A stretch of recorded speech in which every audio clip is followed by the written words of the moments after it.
Yes and no. Yes artinya apa? Ya kalau kita pilih karya seni yang benar, itu bisa melebihin kenaikan saham. Ini kan? Tapi kalau kita pilih yang salah, ya bisa ini nggak naik-naik gitu loh, malah bisa turun gitu loh. Nah, makanya saya sering bilang bahwa pertama kalau mau beli barang seni, ya kan, kita suka dulu. Itu yang penting. Ya, nggak soal bisa naik, nggak ada yang tahu. Ya kan, nggak ada yang tahu. Tapi kalau kita beli mengharapkan harga naik, nanti kecewa. Ya kan? Nah, contohnya begini, kenapa saya bilang kita harus suka dulu. Sekarang misalnya kita ada sofa, beli sofa juga nggak murah kan, ratusan juta. Nah di belakang perlu ada nggak barang seni satu? Masa kita kasih sofanya 200 juta, karya seninya 20 juta kan kebanting. Paling nggak harus sama, ya kan? Nah 10 tahun kemudian, sofanya diapain? Mungkin udah rusak, ganti yang baru. Nah barang seni misalnya nggak naik juga kan nggak apa-apa, paling nggak masih ada nilainya daripada misalnya yang lain harus dibuang. Nah makanya kita harus seneng dulu, ya kan? Kalau kita seneng, dia memberikan kenikmatan mata kita, ya sudah nggak apa-apa lagi. Tapi kalau siapa tahu pas investasi yang benar naik, ya lebih bagus lagi kan gitu. Iya. Ya. Kalau dia mau anggap itu sebagai investasi, dia harus melihat banyak faktor. Siapa agen dia? Apakah ada manajernya atau agennya? Pernah dilelang enggak? Ya kan? Kalau pernah dilelang, nah mungkin balai lelang kan nggak sembarangan milih.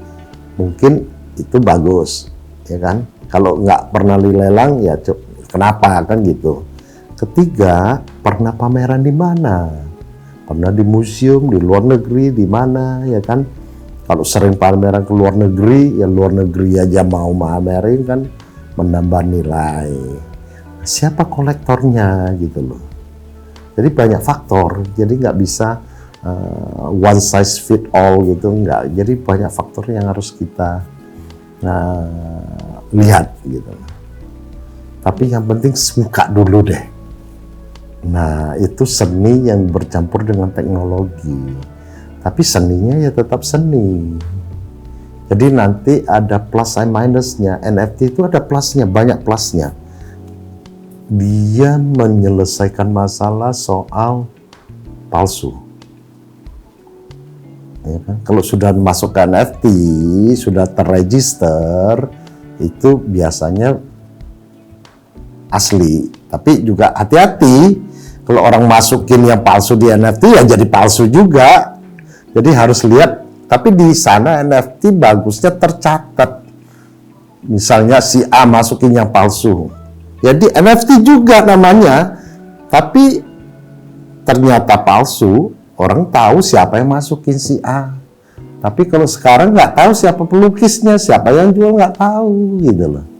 Ada jejak digitalnya. Nanti kita gak lama lagi akan launch NFT One namanya.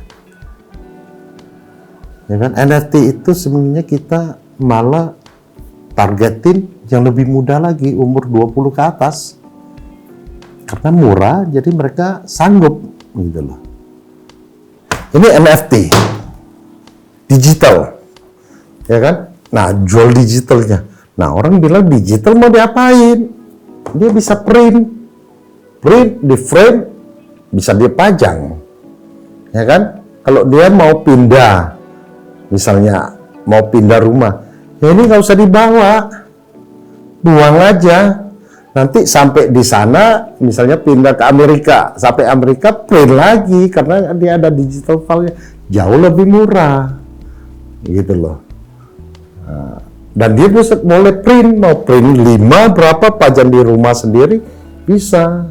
Misalnya dijadiin lukisan bisa, mau dicetak di baju bisa, mau dicetak di mana bisa. Jadi digital itu malah nanti manfaatnya akan banyak gitu loh. Nah, anak muda sekarang suka yang simple-simple. Kalau digital mau simpan 1000 juga nggak usah bangun gudang kan gitu. Tapi kalau menurut saya itu harus di bawah 2 juta ya. Satu NFT pada saat ini ya. Kalau bisa di bawah 500.000 sehingga semua orang bisa beli, dia cetak, pajang daripada beli poster. Ini kan fine art betul-betul oleh artis beneran, ya kan, dia cetak, dia pajang, daripada beli poster juga jutaan sekarang ya.